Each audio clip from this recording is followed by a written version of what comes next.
Boa noite. Boa noite. Pessoal, a gente grava e coloca, muitas pessoas estavam pedindo, né, há alguns anos, a gente começou a colocar no canal Transmutação Renato, lá no YouTube, tá? A gente coloca Evangelho segundo o Espiritismo, capítulo 4, ninguém pode ver o reino de Deus se não nascer de novo. Bom, eu estava só olhando aqui o Evangelho e virando, porque esse texto parece assim que não é do Evangelho, ele é tipicamente do Livro dos Espíritos, né? Porque o Livro dos Espíritos, para quem nunca deu uma lida sobre o Espiritismo, ele foi o primeiro livro assim, que teve muito sucesso. Quem não conhece muito sobre o Espiritismo, basicamente o Allan Kardec, o nome dele não era Allan Kardec, né? O nome dele era Hippolyte Denisart, né? Hippolyte Léon Denisart Rivail, uma coisa assim. E ele nasceu em Lyon, lá na França. Quando ele foi estudar, ele teve como professor, já lá na Suíça, um educador muito conhecido, que pregava essa coisa do ensino que estudava homem junto com mulher, e um ensino diferente e tal, era o Pestalozzi. Isso já foi em Yverdun, um negócio bem pequenininho, né? Lyon é grande. Eu estive lá em Lyon, a casa mesmo onde o Kardec nasceu, provavelmente tem a rua e tudo, mas a casa eu acho que o rio passou por cima, é bem assim, termina a rua, tem um rio. É um rio e entra assim. E Lyon tem um lago gigante, que é lá o rio Lyon, e Verdun, lá na Suíça também eu fui. Já é bem pequenininho, bem medieval, um negócio pequenininho mesmo. E ele estudava lá com o Pestalozzi. Então ele cresceu nessa coisa mais científica.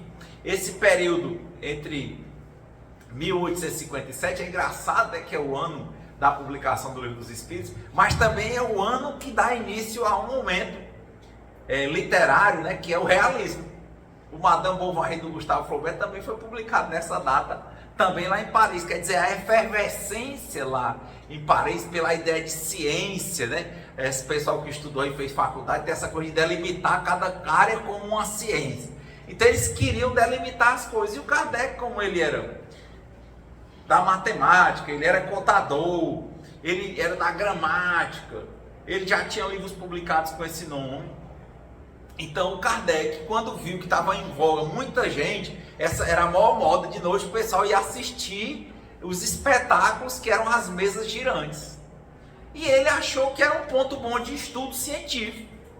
Começou a ir olhar e acompanhar. Então o Kardec nem recebia, até onde se sabe, nenhuma entidade e tal. O máximo que ele fazia era acompanhar e estudar. Talvez, quem sabe, em algum momento ele chegou até a doutrinar alguma coisa.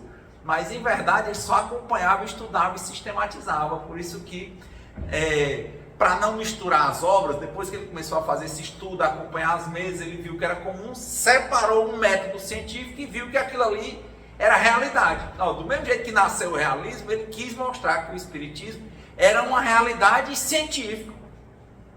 Tanto que é um misto de filosofia, ciência e religião, não é isso, né? Ele tem aspecto tríplice. Então aí o Kardec estava definindo aquilo ali, primeiro como uma verdade, depois uma verdade passível de provar, científica, que era o momento, né? Então real, científico, da natureza. Então que ele diz que nenhum fenômeno é paranormal, e diz é normal, apenas a gente não entendia assim.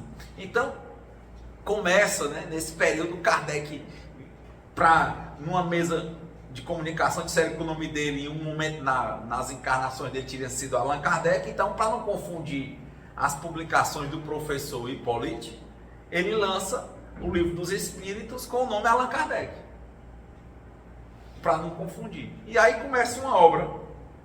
Ele não vai mais se dedicar tanto às coisas que ele fazia, só para sobreviver o básico, e vai se dedicar ao Espiritismo. Do dia que o Kardec, salvo engano aí, conheceu essa coisa das mesas girantes, a lançar esses livros todos, a Sociedade Espírita Parisiense, a Revista Espírita, tudo, foram 14 anos, mais ou menos, e ele morreu.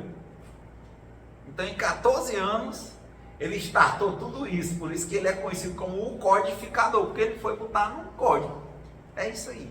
Então, a partir daí, ele vai tendo contato. Aí começa a chegar alguns materiais de umas meninas que já psicografavam, né? E ele aproveita isso. Grande parte dessa obra que dizem que é tutelada por São Luís, muitos está lá assinado pelo Espírito Luís, São Luís e tal, seria essa coisa, né? Vem dessas meninas. Ele começa a estudar, a se comunicar, é engraçado, já tinha centro espírita. No Brasil, o pessoal mandava carta para o Kardec.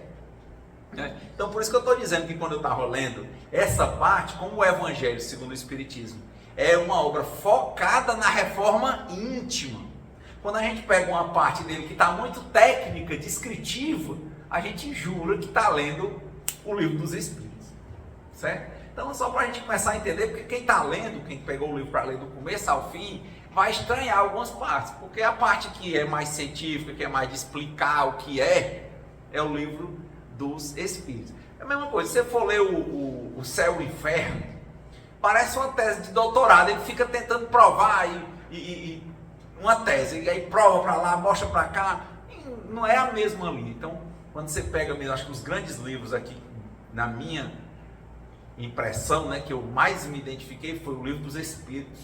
Quando eu peguei no começo, eu tentei vários anos, eu li as perguntas, achava chato, não conseguia dar continuidade, depois eu lia por pergunta que eu achava interessante, me dava um sono, não conseguia, mas é assim, depende do momento. Chegou um momento da minha vida que eu senti que eu tinha que ler. Aí quando eu fui ler, aí eu fiquei, poxa, como é que pode esse Livro dos Espíritos? Que livro bom! Como ele é importante, ele fez uma coisa que eu me impressionei, né? Como é que pode? Com perguntas e respostas, eu me identifiquei, eu me lembro daquele tipo de livro que quando você termina, eu dizia assim, poxa, esse livro era para ser lido por todo mundo no mundo. Quer dizer, eu não tive a mesma impressão da Gênesis, eu não tive a mesma impressão do Céu e o Inferno, né? Eu tive essa impressão forte, nem no que é o Espiritismo, né? Mas eu tive essa impressão no Livro dos Espíritos e no livro O Evangelho. Nem tive também no Livro dos Médiuns, nem tanto, é mais fenomenológico, mas aqui eu tive, né? Livro dos Espíritos. E nessa parte, quando chega no livro O Evangelho segundo o Espiritismo, é a mesma coisa da conduta íntima, da reforma íntima, de como nós nos enxergamos. Isso aqui devem ser páginas espelho, em que a gente vai olhar a página e vai tentar se identificar. Então, por isso que o nosso norte vai ser sempre por aí. Então, a gente começou hoje tentando mostrar, né, porque há esse descompasso, dentro dessa junção que o Kardec foi fazendo. Não é comum você encontrar essa parte descritiva no Evangelho, é comum nos outros livros, principalmente dos Médiuns e o Livro dos Espíritos, tanto que esse aqui é mais dessa parte do fortalecimento da compreensão e da fé. Ele termina com orações, né? O Evangelho termina com vários tipos de preces específicas, né? E aqui, quando ele vem falando sobre lições da encarnação, quais são os limites da encarnação, eu, quando vou olhar e vou procurar reforma íntima em mim, eu fico pensando exatamente quando ele vem explicando a forma e tal, e eu fico lembrando daquele outro livro chamado Memórias de um Suicida. Não sei se vocês já chegaram a ouvir. Tem o livro para você ler, da Ivone, e tem a radionovela. Ficou muito boa a radionovela no YouTube, gratuito. Só é assustador um pouco às vezes no começo, mas o livro em si, a obra é muito interessante. Por quê? Porque tem muitas pessoas, ele vai começando aqui a falar de forma, então eles vão dizendo que a gente mantém a forma que a gente tinha, dependendo do que a gente fez. Eu me lembro, tinha uma colega que ela teve um CA, e ela falava, né, que várias pessoas, eu nunca tinha prestado atenção nisso, porque a gente pensa que tudo é muito particularizado, e ela dizia que teve um CA muito jovem, e aquele tipo de CA, ele era comum em pessoas, ela foi falando, que tinham tido uma desencarnação, na última encarnação, gerada por determinadas condutas que ela tinha cometido, e aí a pessoa nascia com uma espécie de karma físico. Eu fiquei pensando, né? Quando eu fui ler o livro Memória de um Suicida, eu fiquei prestando atenção, por exemplo, a pessoa cometia o suicídio com um tiro no peito. Então, se aquela pessoa não compreendia o valor da vida, o valor daquele órgão, porque aquela história, né? Quem não escuta conselho leva pancada, né? Assim, a dor é necessária, o sofrimento é opcional. Então, se a pessoa entender, não é olho por olho, dente por dente. Se ela entender o que ela fez, e ela realmente entender, assimilar, e aquilo não fizer mais parte da vida dela, não tem por que ela vir com uma deformidade, com um problema físico. Não tem. Então, como a gente está dizendo, não é olho por olho, dente por dente. Mas há uma correlação. O que eu percebo é que há uma correlação. A correlação é evolução e desafios, ou provas, ou expiações, que o espírito vai passar na outra encarnação. É o famoso, a porta que você abriu, você vai fechar. Não é um fechamento de novo, de olho por olho, dente por dente. Mas olho por olho, dente por dente, no Código de Leão era assim: se eu construí um prédio, paguei para construir, você era um engenheiro, aí você fez o prédio. Por algum problema de engenharia, o prédio caiu e matou meu filho, que estava dentro do prédio. Eu tenho o direito de matar seu filho. Basicamente era assim. Olho por olho, dente por dente. Se eu perdi um filho, você vai perder um também. O que é que isso ensina? Por exemplo, o que é que tem a ver o filho do engenheiro com a atitude do engenheiro? Entende? Aqui no Espiritismo a gente começa a ver nos depoimentos, nos textos, nas partilhas, uma correlação lógica e imediata, mas que não é obrigado sequer a fazer. Por isso que aqui é diferente programação de destino. Programação é algo construído com os espíritos, no plano espiritual, com o próprio espírito que vai passar, para ele reencarnar. E é nessa programação em que eles veem um plano, por exemplo, em que seria importante, às vezes, para o aprendizado, já que a finalidade da vida de uma encarnação é aprender, seria importante ele vir com aquele problema naquele órgão. Então, pode ser que esse seja um plano, porque Deus sabe quantos fios de cabelo tem na nossa cabeça. Ele sonda os nossos corações. O plano espiritual sabe. Então ele entende o nível daquele e cria um plano para ele. Por que não é um destino? Porque há misericórdia. Deus só dá a cada um o fardo que ele pode carregar. Há um diálogo. Então aquilo ali é definido no plano espiritual e muitas vezes é a própria pessoa que pede ou aceita vir daquela forma. Né? Isso a nível de provas. Nós não estamos falando de ir à frente. Nós estamos falando de por que a gente fica reencarnando várias vezes como seres humanos. Se eles estão prevendo aqui que tem outros níveis de seres. Tem outros níveis de seres que nós não conhecemos. É isso que ele está falando. Então, tudo que nos acontece, se Deus é infinitamente sábio, infinitamente justo, infinitamente bom, tudo o que acontece é apenas para nos ensinar. E só. Porque qual é o pai que o filho pedindo um peixe, o pai vai entregar ele uma serpente? Qual é o pai que o filho pedindo pão, o pai vai entregar ele uma pedra? Nenhum. E se Jesus fala, se você que é pai e mãe não faz isso, meu pai que está no céu não vai fazer. Então, se ele te entrega um desafio, a finalidade é o aprendizado. E não é conformação. A conformação é uma parte da coisa. O mais importante é a compreensão. A conformação não vai ser tanto. Então, a grande questão da forma, você está vendo aqui que o texto está indo para formas que para nós são incognoscíveis, nós não conseguimos compreender. E a minha pergunta para mim mesmo é: para que eu fico tentando compreender o que eu não vou compreender? Tentar explicar o que eu não tenho essa capacidade. Eu tenho que ter a humildade de entender objetivamente para que serve o evangelho. É para a reforma íntima. Eu tenho que entender por que as coisas acontecem comigo do jeito que eu estou e onde eu estou. Por que você é assim? Por que ele é careca e eu não sou? Tem a pergunta, né? A pergunta, pois é, por que esse cara é careca e eu não sou? A gente vai entender, que é bonito, que é feio, não. Vai entender que tem um sentido no plano do aprendizado. Por que o outro é branco, o outro é negro? Por que um é homoafetivo, o outro é heteroafetivo? Por que essa diversidade? Não é casual. Então, muitas das coisas nós vamos ter que parar para nos autoconhecer, para entendermos quem nós somos, para que nós possamos ver os nossos pontos que a gente entende como pontos positivos para aprimorá-los e o que a gente entende como pontos difíceis, feridas para a gente olhar e cuidar. E aí a forma vai mudar. Pode até ser que quem não tem cabelo, que queira cabelo, cresça.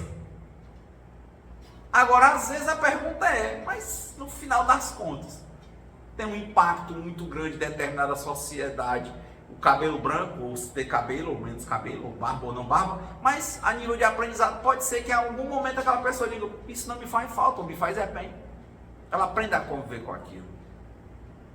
Eu só me lembro de uma história, não sei se vocês gostavam de ouvir, né? O pessoal hoje é muito assim, hoje está um momento de muita polarização, não é só política, Brasil e mundo, é uma polarização de tudo, né? É aquela coisa, ou você é meu amigo, ou está comigo, ou você é meu inimigo.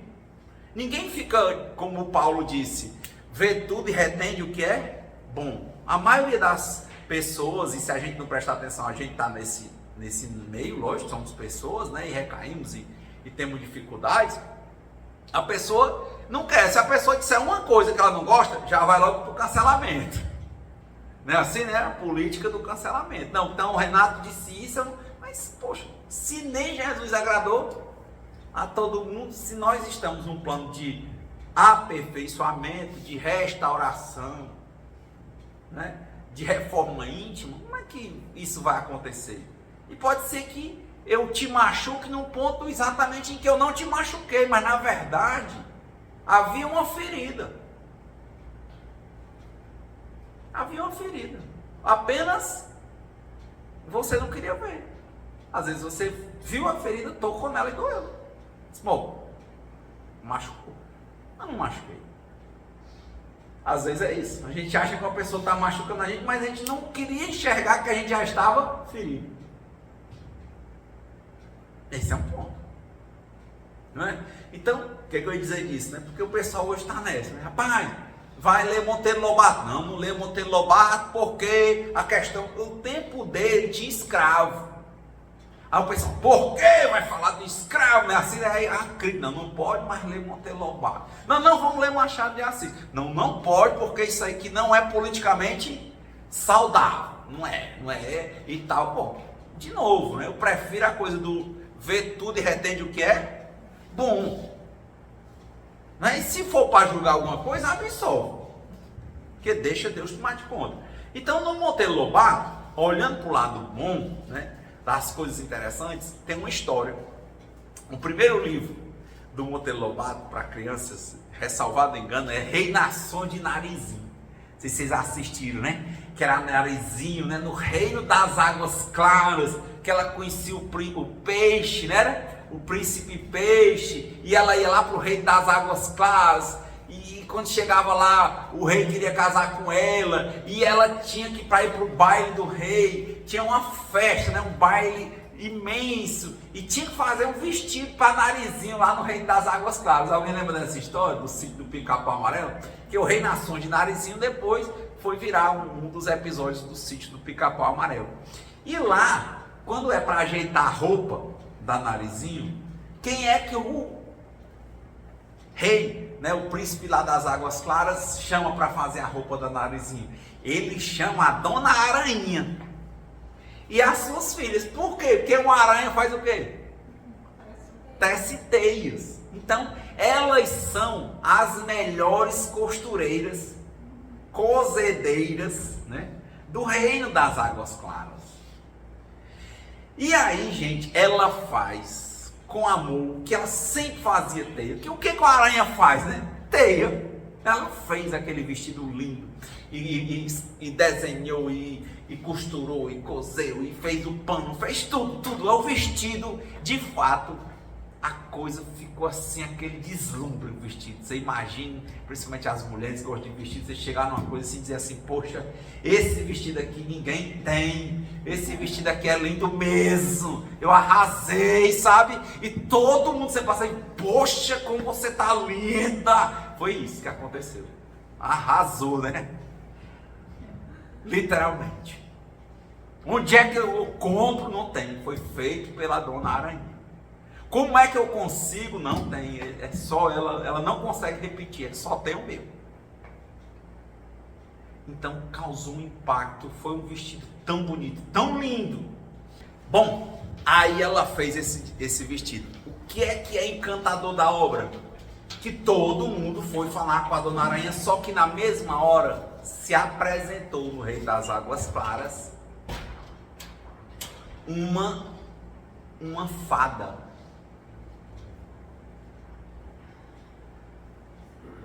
E todo mundo ficou olhando aquela aparição, né? Bum, aquela bolha, apareceu aquela fada. Aí a fada disse, pronto, o seu feitiço está quebrado. Aí todo mundo ficou olhando um para o outro, que feitiço?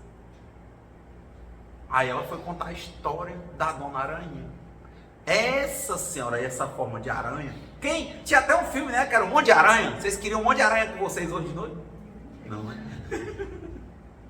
Aí, pois é, a aranha o pessoal tem meio que uma repulsa, não é isso? Acha um bicho nojento, feio, né? Pois é, o Monteiro Lobato pegou essa figura. A fada disse, essa daí vocês não sabem, porque vocês conheceram ela no Reino das Águas Claras como a dona Aranha. Mas ela, há muito tempo atrás, era uma mulher, uma jovem linda, talvez a jovem mais linda que o mundo já conheceu. Só que na medida da beleza dela, ela tinha uma vaidade, um orgulho, uma arrogância no modo dela de ser. E houve um momento em que ela não sabia que eu era uma fada, e eu passei por ela e ela me destratou. E foi muito cruel comigo. Porque ela se achava mais porque ela era linda. Então eu lancei um feitiço nela e transformei ela no bicho que ela tinha maior repulsa, que era uma aranha. E disse que esse feitiço só seria quebrado, porque ela era deslumbrada pela beleza dela, no dia que ela conseguisse fazer algo lindo, que encabulasse todo mundo para alguém que não fosse para ela. E foi o vestido. E o que eu achei mais interessante, que é no começo do livro Reinações de Narizinho, é que quando ela disse isso, todo mundo ficou deslumbrado. E as aranhas? Ela criou uma descendência de aranhas. Elas, jovens,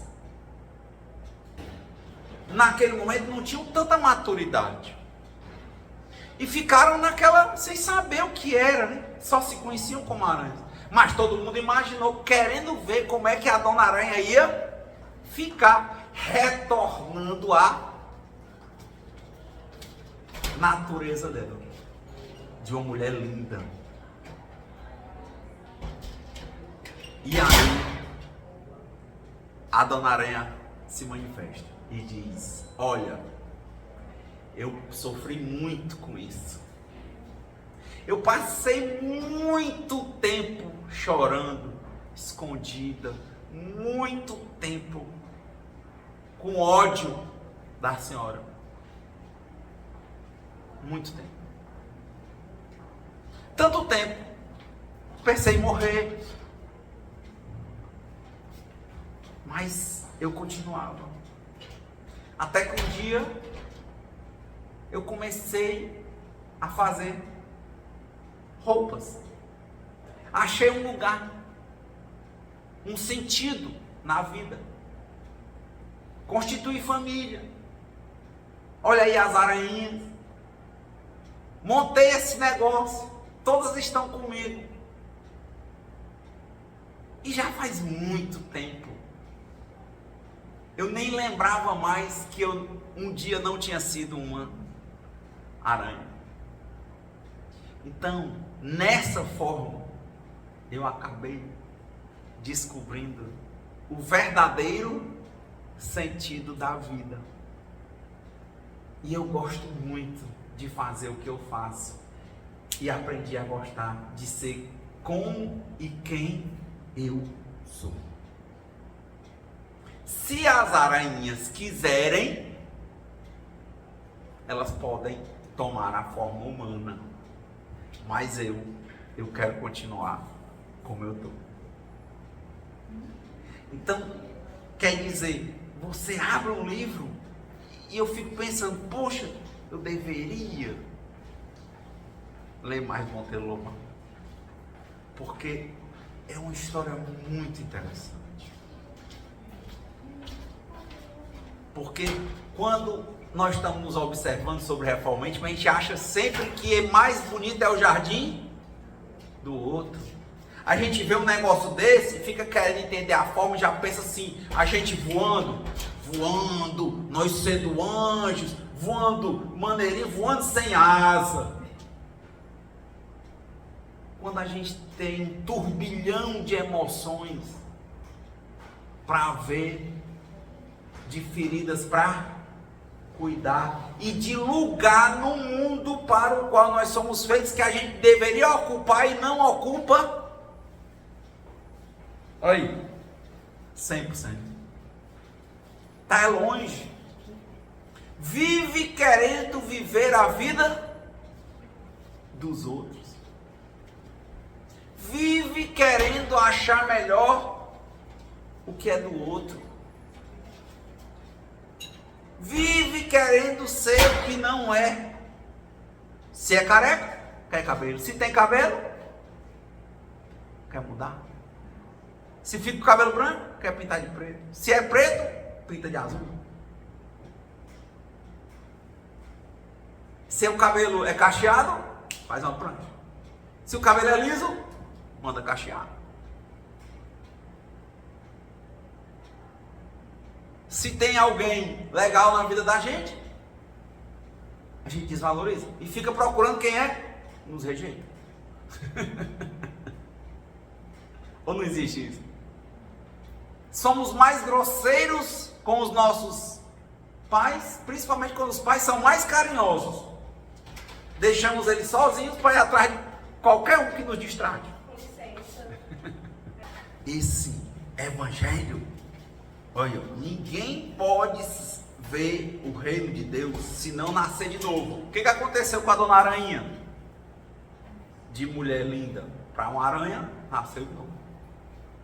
Nadou, ela aprendeu a se amar, olha, amar o próximo como a si mesmo. Se amar para poder amar.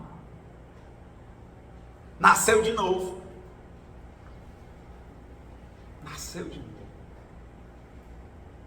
Como eu disse, quantas vezes a gente está aqui, eu vendo hoje, né? A gente quer ser de uma idade, principalmente quem passa dos 50, dos 40, que não é mais. Ou isso não existe?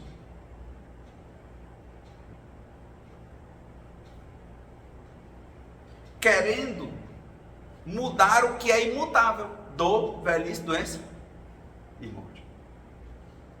E o que pode mudar, que é essa questão do autoconhecimento, da autocompreensão, ver as fragilidades e se cuidar, do alto amor para poder amar, a gente não faz.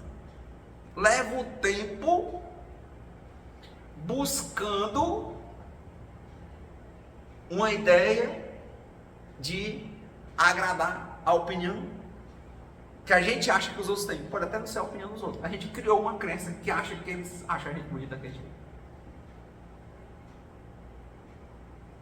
Então, sempre eu procuro pensar que as encarnações são apenas uma forma diferente das evoluções que nós temos durante uma encarnação. E o Evangelho aqui, a provocação é para esta encarnação. Como eu falei, não é uma ideia de conformação, não é se conformar, não é. Ah, eu nasci assim, aí eu fui lá na mesa, aí é porque eu cortei a cabeça de uma pessoa e eu passei a faca, aí eu fiz uma cirurgia, fiquei com a cirurgia aqui, a marca aqui no meu rosto. Isso vai adiantar de quê? A grande pergunta é, por que uma pessoa corta e deixa uma marca na cara da outra? Por quê? O que você estava pensando que era? Quem você estava pensando que era? Será que você sabia que você não era quem você pensava que era?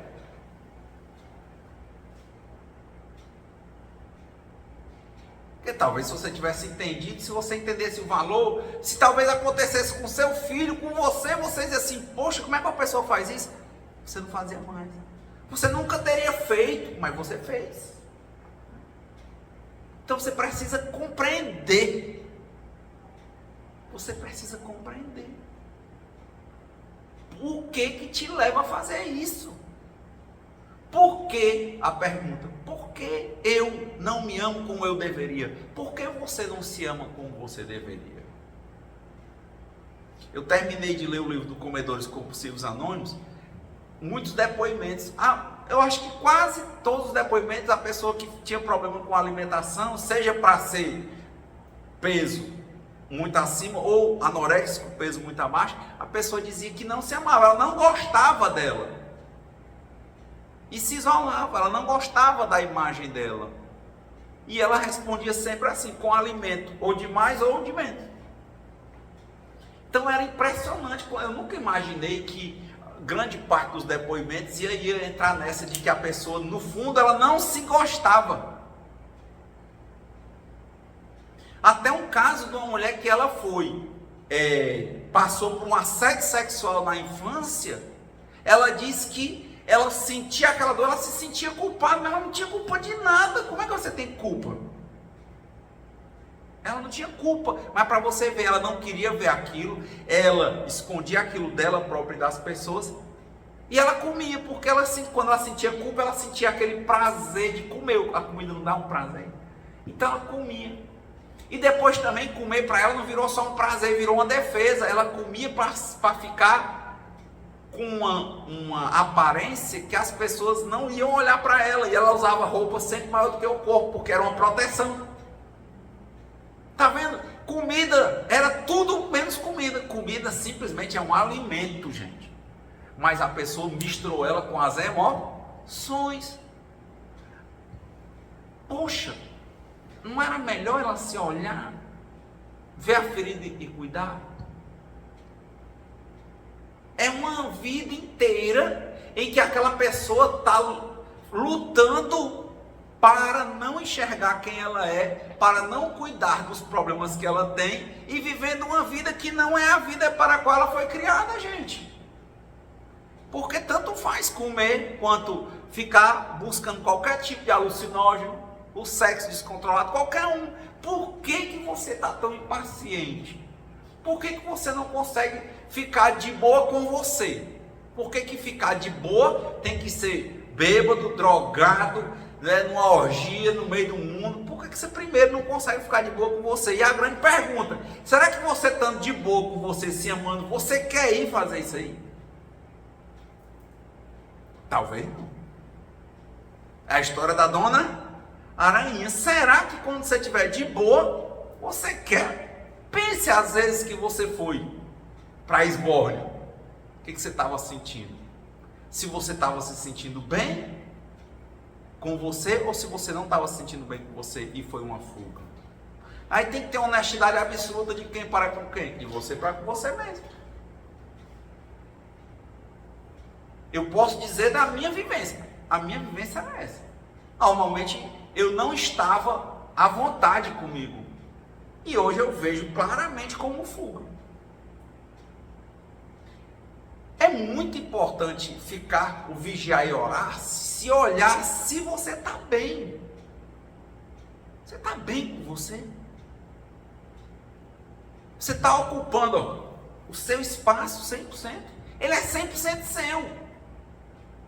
Quantas vezes a gente tem, quantos caras? Outro dia eu vi, tem uma casa, tem um carro, ar-condicionado, uma vida estável, um salário, um vencimento, um subsídio, tem uma esposa, às vezes tem filho, aí o cara vai, se junta com o outro, não se sente bem em casa, vai para uma festa, dirigir bêbado, bateu o carro numa pessoa, entrou numa casa, a mulher foi falar, ele deu uma tapa na mulher, todo mundo filmando, a pessoa está presa uma hora dessa. Não foi isso que aconteceu outro dia? Você diz assim, rapaz, como é que a pessoa tem materialmente tudo? Que não é nada. Por que não está? Mas por que a pergunta é essa? Por que ela foi fazer isso? É a pergunta que o Evangelho todo dia faz para mim, faz para qualquer um aqui. Por que você está fugindo pela comida? Fugindo pelo sexo? Não, a questão é coisas de profundidade, coisas de superficialidade. Você está vivendo relacionamentos sexuais densos, profundos? Ou você está viciado em sexo de qualquer forma? O sexo está aí, mas ele pode, a famosa faca de dois gumes, a enxada que foi feita para arar, você pode pegar a enxada, tacar na cabeça da pessoa e matar. Então o sexo, maravilhoso, depende de como você usa. A sua beleza, olha a dona Aranha, maravilhosa, mas ela foi cruel com alguém que ela achou que não era nada, só que era uma fada. Aí a pessoa diz assim, mas esse homem que deu uma tapa na mulher tinha costume de fazer isso? A pergunta sempre não é se ele tinha ou não, era aquela mulher. É uma pergunta de Deus para ele. Meu filho, o que é que te leva a fazer isso? Você entende?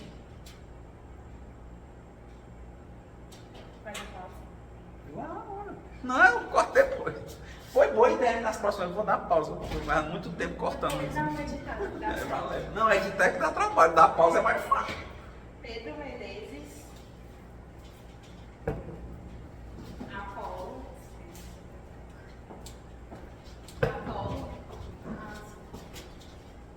Samuel Ribeiro, Fernanda Frota,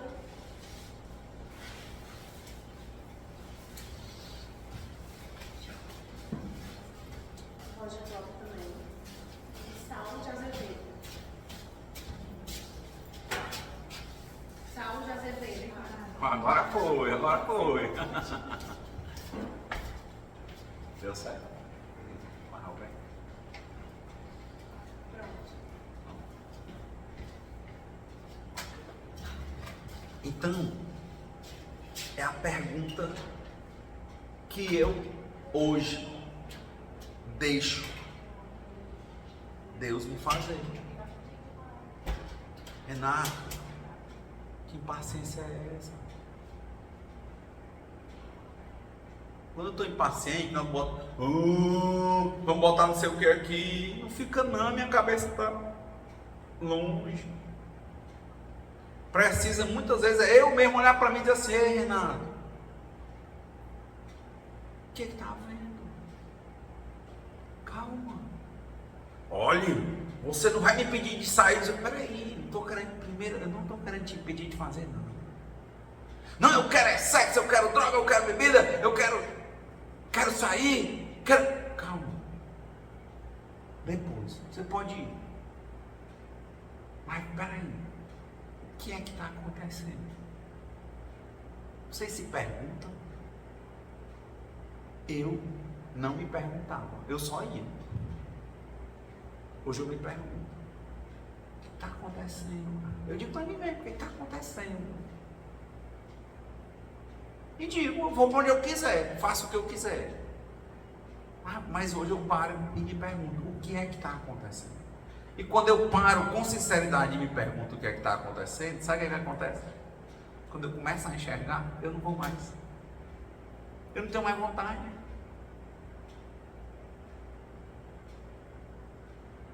É aí que a gente começa a ver a mudança do espírito. É quando a pessoa olha para você e diz assim, às vezes olha para você assim, poxa, você não está bem. E você escondendo tudo que está acontecendo dentro de você não está bem. E às vezes você passa e a pessoa diz assim, poxa, cara, você está passando uma energia tão boa, me dá um abraço. Você está tão bem. Como é que pode? Você é a mesma pessoa e mudou a fisionomia, a energia. Então eu acho que essas mudanças acontecem no nosso cotidiano. E cabe a nós ter o freio. De novo, não é um controle. É a chamada, é um alerta para a compreensão. Compreenda o que está lhe levando para onde você está achando que quer ir. Porque talvez essa ansiedade, essa vontade profunda de querer alguma coisa, talvez você não queira. Se você parar e perguntar, talvez você parar para perguntar e olhar, você vai olhar que você não queria aquilo. Aquilo ali era só uma fuga. E há a probabilidade de você não ir, não fazer. As influências espiritual também, né? Faz com que você queira. Eu te digo assim, eu tenho muito medo desse tipo de pensamento. Porque ele é um pensamento que transfere responsabilidade. Rádio que toca reggae tem público de reggae. Rádio que toca brega tem público de brega.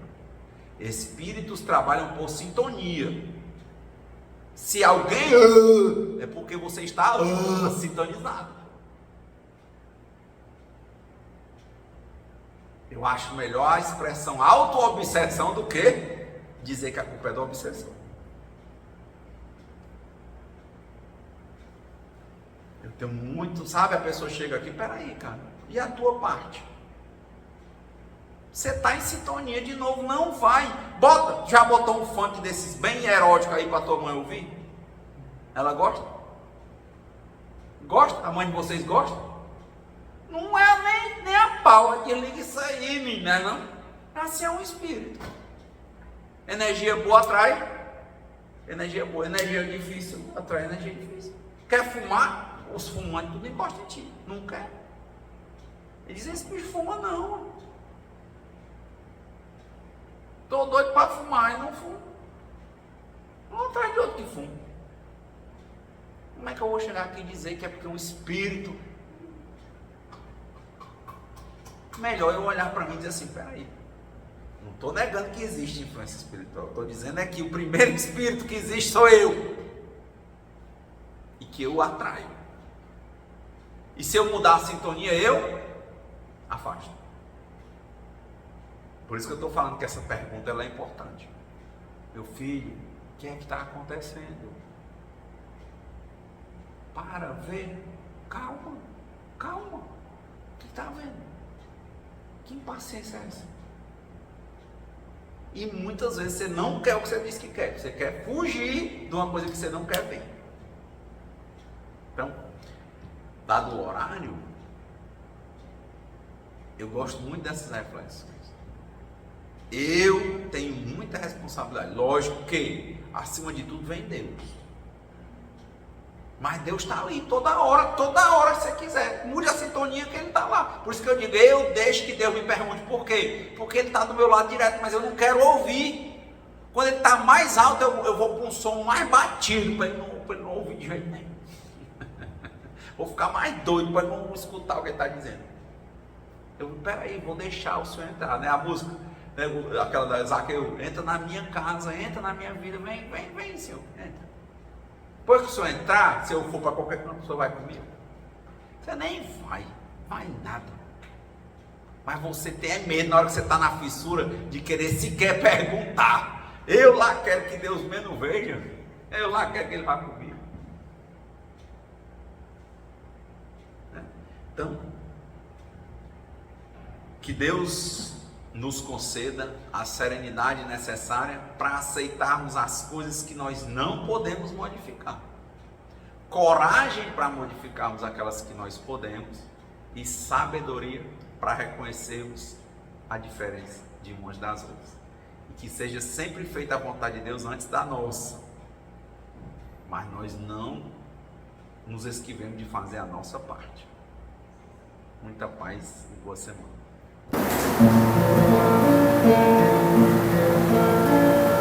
Tu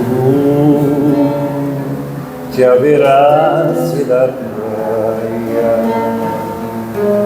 não buscaste nem sábios inimigos, somente queres que eu te siga. Senhor, tu me olhastes nos olhos, a sorrir, pronunciastes meu nome, lá na praia, eu deixei o meu barco junto a ti. Buscarei o mar. Tu sabes bem que meu barco eu não tenho espadas nem ouro, somente redes e o meu trabalho. Senhor, tu me olhastes nos olhos, a sorrir, pronunciastes meu nome, lá na praia, eu deixei o meu barco junto a ti, buscarei outro mar.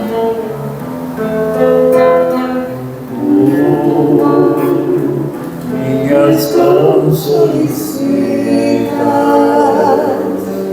meu cansaço, que a outros descanse, amor que almeja seria amor.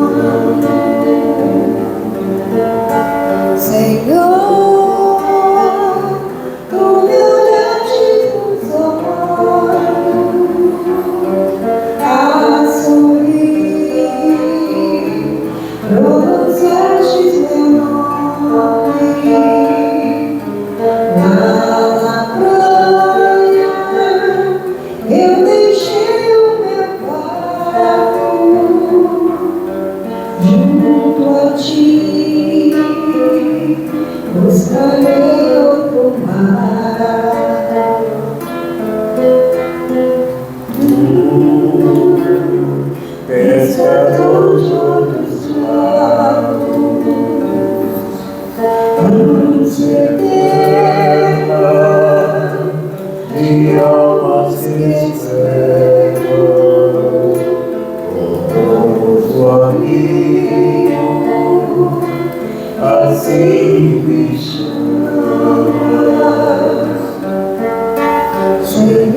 buscarei outro